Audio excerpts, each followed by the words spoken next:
Hi guys, welcome back to our channel. I'm Michelle.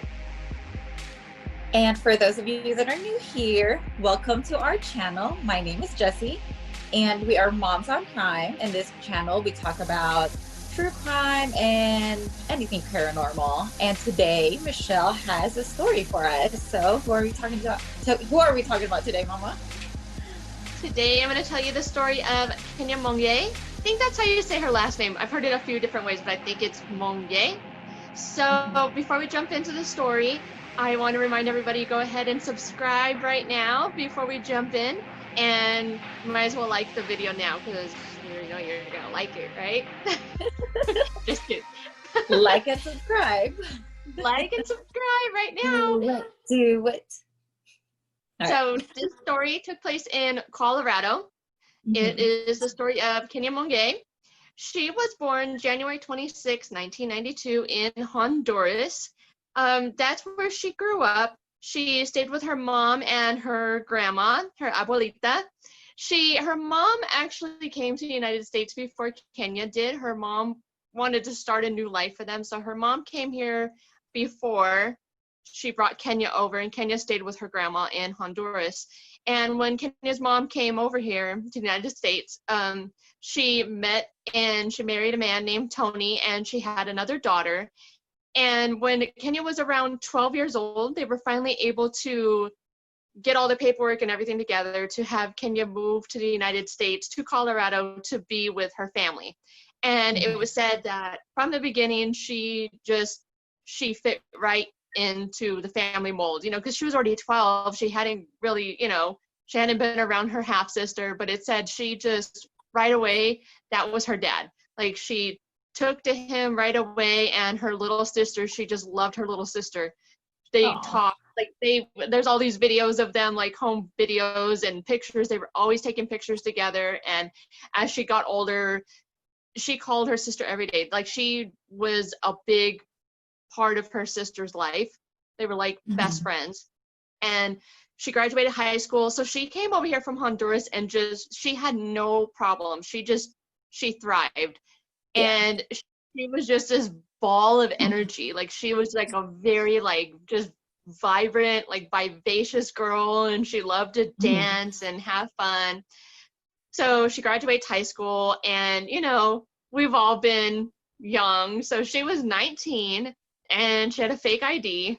We've all been young. We've all done that. We've all been there. We've all been there. So on the night of April 1st, 2011, Kenia was 19 years old. She was going to go meet some of her friends at a club. And these were friends that were like her main group of friends, her best friends. But when they got there, Kenia wasn't there, and they were trying to get a hold of her, and they couldn't. And they just figured that the bouncer at the door guy, figured out her ID was fake and wouldn't let her in. So they went ahead and went inside. But one of her friends said she kept trying to call her, and it ended up that Kenia actually she met up with another group of friends. And it was a group that she didn't hang out with often. They were girls that she knew from high school. So she went to another club with them because they had like a VIP table. So she went with them, and she was just having a good time. She was drinking and dancing, and I guess she met some guy, and they were dancing and having a good time. And the friends that she went with said that she just never came back to the table. She left her purse, she left her phone, her keys, everything was at the table. And they just figured she just went to go hang out with that guy. And I don't know if it's just because it wasn't a group that hung out with her often. They didn't really know that wasn't something that she would do, is just leave all her stuff. She didn't have her purse. She didn't have her phone. She had nothing. Yeah. So, I mean, that's kind of suspicious though.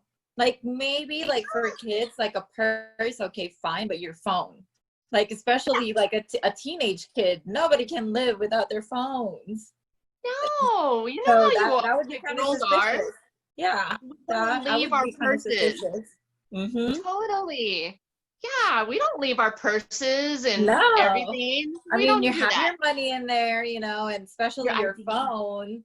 So yeah. So I guess they didn't really think anything of it. So By the next morning, Kenia's family, her mom and her stepdad and her sister were really freaking out. She didn't come home. And they knew that was not like her to not come home.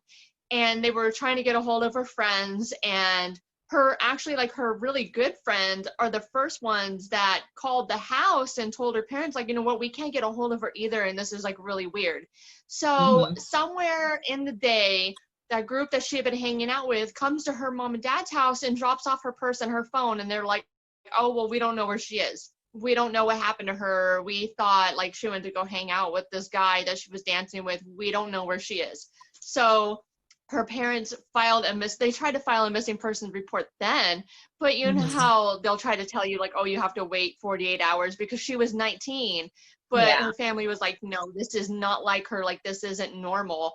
So it went into April 2nd, and around like 8 o'clock at night, a text message comes on her phone, and it's a guy, and his text message reads, hey, it's me, Travis, the guy that gave you a ride last night. Did you make it to your car okay?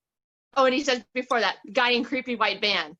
Did you make it to your car okay? And it has like a smiley face on it. And her dad's like, what the hell? You know, so he starts calling the number back, just calling and calling and calling. And the guy's not answering. And he's like, you just sent a text to my daughter's phone. How are you not going to answer it, right? So he's calling and calling and calling. And I guess after a couple of hours, the guy finally answers. And he's like, oh, yeah, I saw her out in the street and she was really upset. She was crying and she was drunk and she needed a ride. So I picked her up. I gave her a ride, and she had me drop her off at a gas station. And that was the last time I saw her. And he's like, oh, she wanted cigarettes. So I gave her a ride to the gas station to get cigarettes, but it was closed. And there was a guy outside and she ended up getting a cigarette off of him. And then she just told me that she was going to stay with that guy. So I left. And he was like, you know, oh, you can come meet me at the gas station. I'll show you where I saw her last. So the dad goes and he meets him there, but her mom didn't want him to go. So the mom actually called the police. She called 911 and said, listen, like, our daughter's still missing. This guy called, well, we got a hold of this guy. He said that he saw her last. He gave her a ride, and my husband's going to meet him at a gas station. And I'm scared because her husband took a gun with him, you know, just to protect himself. But she's like, I'm so scared he's going to like, something's going to happen. So when the dad got to the gas station, it was actually Colorado police were already there. And the guy was like trying to be really helpful, it seemed like at first. And he was like, yeah, this is the last place I saw her. And she met up with this guy and she left with him. The dad said when he shook his hand, he felt him trembling, like the guy Travis was trembling. And he said he knew right then that he had killed her. He said he just felt it in his heart.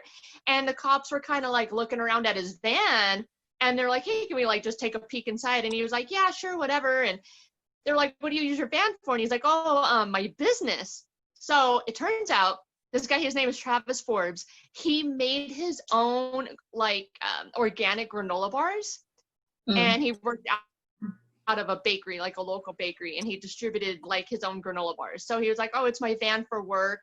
So the cops said as soon as they opened the doors to the van, they could smell bleach right away, like overwhelming smell of bleach, and the carpet looked really like new in the van. But they couldn't do anything, you know, they couldn't hold him, but he agreed to go and talk with them. So he goes with them and they do an interview with him. And the main detective said he knew right away it was weird because he acted like he couldn't describe what Kenia was wearing the last time he saw her, but the guy that he said that Kenia left with, he could describe him to a T, like how tall he was, what he was wearing, what his hair looked like, but he couldn't even say what color dress Kenia had on. So the police were like, in all our years, we know that's kind of weird because if you spent over an hour with her, why don't you remember what she was wearing? But you saw this dude for 2 minutes and you remember him, right? Exactly. But police, they couldn't. But they couldn't do anything. They couldn't keep him. They couldn't do anything. So they finally did a missing persons report, and they had her story on the news. And the guy that she was dancing with, he actually came forward and said, hey, like, she did come with me. She had been drinking. She came with me. She came to my apartment, but she was only here like not even 10 minutes because then she realized that she left her purse at the bar, so she was going to go back.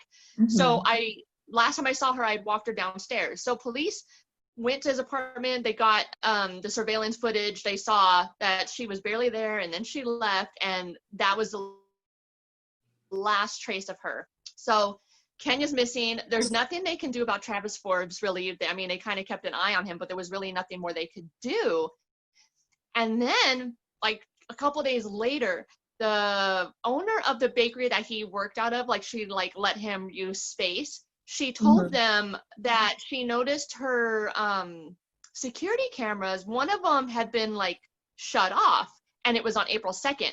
So police went and they looked at the security footage, and Travis Forbes had gone to the bakery after hours on April 2nd, and he shut off one of the security cameras, but there was another one he forgot about. And in the security footage, they see him wheeling in this big cooler into the freezer, and then he like was going in and out with gloves on and rags like he was cleaning. Yeah. So they questioned him, and he just, you know, he said he was working. So still police, they couldn't do anything. So Kenya's a missing person, and time goes by.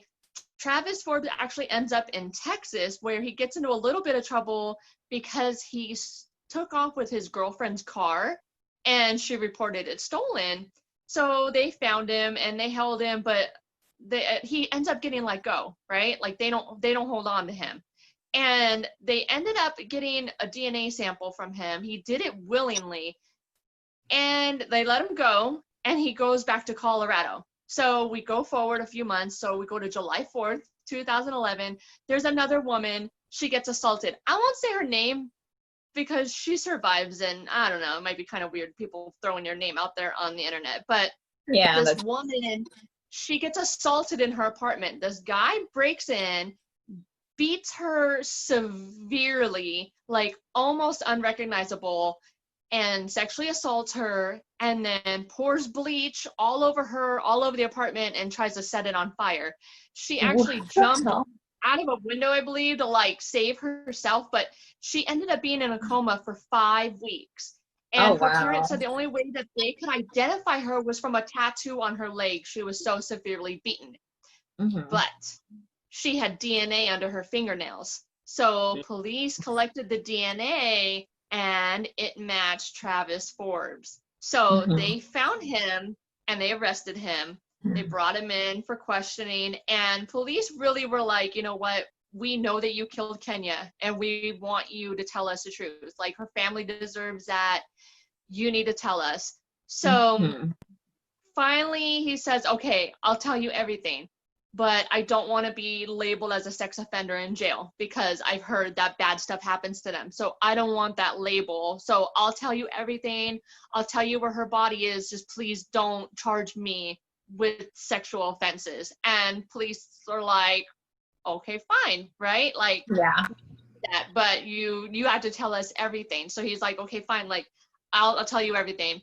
So he says that he did give Kenya a ride, and she was intoxicated. And at some point she had passed out, and he sexually assaulted her. And in the act of doing that, she woke up and started hitting him, and he said it just snapped something in him, and he started punching her back, and then he strangled her, and she died. And he said he drove around with her in the van for a full day before he made the decision to put her in the cooler and then put her in the freezer. And then he left her in there for like a day, and then he drove her about 40 miles outside of Denver, and he told the police, I'll take you there. Like, that's fine. I'll show you where her body is. So they drove him out, and he told them he saw a grove of trees, and he said, that's where I put her. I buried her there. And they ended up finding her there in a grave. And he ended up pleading guilty to first-degree murder and attempted murder of the other woman. So he was sentenced to life in prison without the possibility of parole in the murder of Kenya. And for the other woman, he is actually serving 48 consecutive years, I guess, alongside with that. But he doesn't have a chance of parole for what he pled guilty to. And since then, Kenya's family actually started a foundation in her name. It helped provide women and children in Colorado with resources, education, and funding to engage in safe, healthy, and productive behaviors. And they also help families of victims of violent crimes and families of missing victims. And they help them with counseling, emotional, physical, financial support, and everything that they need to help survive after a tragic event. So, Mama, that is the story of Kenia Monge. That's crazy. I think I've heard of that story too before. I'm not sure if it's this story or what, but I think from like a video or whatever that I've seen, they did like an interview of Travis or whatever. And when he was explaining, he's like, yeah, you know, like, I want to help, hope they find her. And he was like nonchalantly asked, like, what's her name again? And cops were like, that is just so weird, you know, like, how could you not remember the name? Like, if you're trying to help out, or if you're gonna go talk to like news people or whatever, at least know the name of the victim. You don't just go, what's the girl's name again, like live, you know, and stuff. But that is crazy. And the whole day, her poor body is just in the van with him. Ooh. Why didn't he get pulled over for some reason then? You know what I mean? Like, I wish that the universe worked that way, that he would have gotten pulled over with her in there, so her family didn't suffer for so long, you know. It was really sad that. How long did it take, like, from when she was missing till 3 months? Like around, oh wow. Yeah, about 3 months before they found her. But he was doing like weird stuff too, like that interview he did. I saw that interview and he was like really like overly emotional, like crying and stuff. Saying like, oh, I didn't know she was gonna disappear if I had known. Like, oh, he's just acting really weird. And I guess police had a couple of run-ins with him in Texas where he was kind of being really weird, like out in public. I kind of think maybe he wanted to get caught. You know, like he was trying to do stuff on purpose to get himself caught, like taking off his girlfriend's car. Maybe he's just really dumb or trying to play it off, but then along the way, he's like messing up, you know? It's like, how do I act? Like, do I act like, oh yeah, I don't remember what she was wearing really? Yeah. God, it's just like, it's so scary. Like, I have a niece that's the same age, and I tell her, like, when she went off to school, like, don't go with weird men. So exactly. Or it's like party, but then again, like you said, she hung out with like people that she didn't really hung out with. Because I know, like, you know, like there's like a girl rule or something. Like, for example, kind of like going in the bathroom. Guys always wonder, like, why do girls always go in the bathroom together? You know, because I don't know, maybe like for safety reasons or whatever. And then that's one thing too. Like, if you know your girl is, or your friend is gonna go hang out with like a stranger or whatever, like, still a no. Like, hey, like, we came in the club together, we're going home, we leave together. We leave together. I don't care how cute that guy is or whatever. If you want to hang out with him a different day. We can't all get his number here. Get it. So that's what's so sad. I don't understand what those girls were thinking when they realized that she didn't come back for her purse or her phone. Why? I don't know. That's just, that doesn't make sense to me. I would never, even if it was a girl that I didn't know very good, I don't think that I would just kind of, you know, let it go until the next day.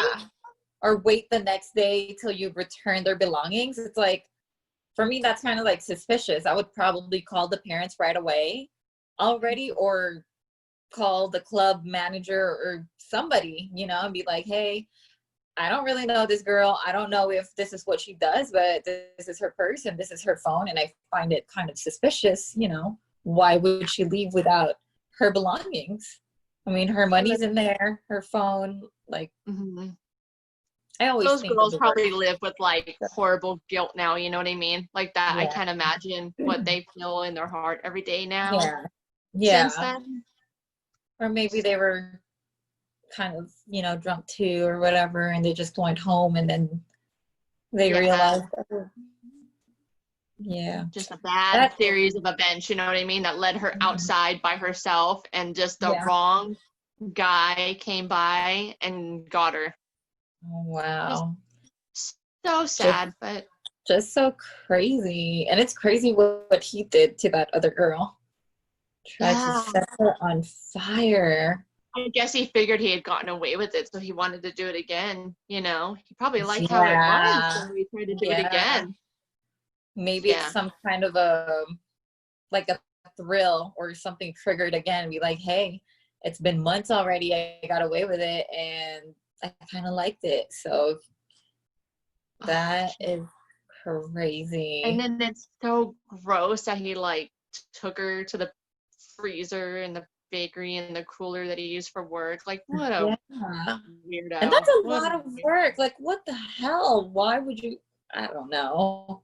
Just to satisfy their depraved cravings, or I don't know, whatever you call it. Like, go and, you know, do all that stuff just to, that is insane. And like, what's bothering me is he's been driving like the whole day with her body in the van, like her lifeless body. That is creepy. Like, super creepy guy. And when you look at him, he doesn't even look, I mean, I don't know, maybe he's got kind of creepy eyes, but some of them, you know what I mean, they're so horrible when you look at them and you're like, I don't know if I would be immediately afraid of that guy, you know? Yeah. You just always have to be careful. You always have to be careful, and you can't trust strangers, and this is women. You cannot trust a man that you don't know. Nope.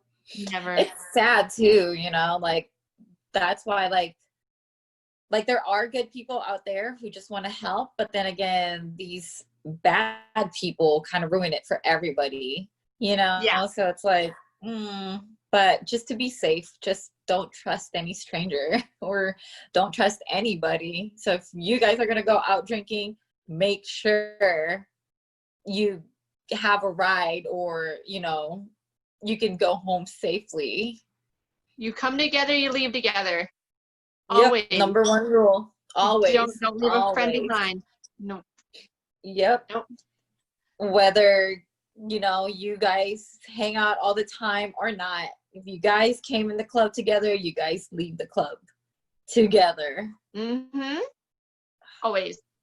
Always. Yeah. Especially when there's like alcohol involved in the system, you know. For sure. Ugh. That is so sad. Yeah. Super sad. That's our story, Mama. Yeah. Well, that's our very interesting, crazy, and sad story, you know. So we pray for Kenia's family and hope you guys enjoyed this story. And if you guys did, please don't forget to like and subscribe. And make sure you turn on your notifications, so as soon as we upload twice a week, you'll be the first to get notified, and you can come and hang out with us and hear the story that we're talking about that day. So that's all we have for today, guys. We'll see you next time. Bye.